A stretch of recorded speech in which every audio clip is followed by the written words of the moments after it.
மூணாரோட top slip. You can easily see the mist. அந்த பனி படர்ந்த ஜெயமோகனோட காடில் வர வரிகள் தான் ஞாபகம் வருது. மஞ்சு சூழ் மாமலைகள். மேபி அவர் சங்க இலக்கியத்துலேருந்து எடுத்தான்னு இருக்கலாம். அதாவது மஞ்சுன்னா அந்த மேகங்களை சொல்லுது. அந்த மேகங்கள் சூழ்ந்த பெரிய பெரிய மலைகள் அப்படின்றது தான் இதோட அர்த்தம். மஞ்சு சூழ் மாமலைகள். அப்புறம் இங்கே நிறைய பூக்கள் இருக்குது. நீங்கள் பார்த்தீங்கன்னா தெரியும்.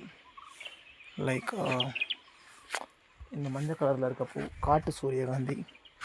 அப்புறம் நிறையா அஸ்ட்ரேசி அப்படின்னு சொல்லப்படக்கூடிய சூரியகாந்தி குடும்பத்தை சார்ந்த பல தாவரங்களோட பூக்கள் பூத்துருக்கு. ஸோ இந்த சீசன் இந்த ஆகஸ்ட் மாதத்தில் இங்கே வந்தீங்கன்னா கண்டிப்பாக சிலருக்கு இல்லை பலருக்கு தும்மல் வரதுக்கு வாய்ப்பு இருக்குது. Because it's a season where pollination happens a lot. அதனால் வந்து கண்டிப்பாக அது வரதுக்கு வாய்ப்பு இருக்குது. So it's a very beautiful place. But நிறைய போலன்ஸ் இருக்கிறதுனால you have to sneeze. It's like that. See the beautiful mist அதில் சூழ்ந்துருக்கிறப்போ அவ்வளோ அருமையாக இருக்குது. தெரியுதா உங்களுக்கு அந்த மிஸ்ட்டு மலையை போர்த்தி இருக்கிறது? It's too beautiful guys.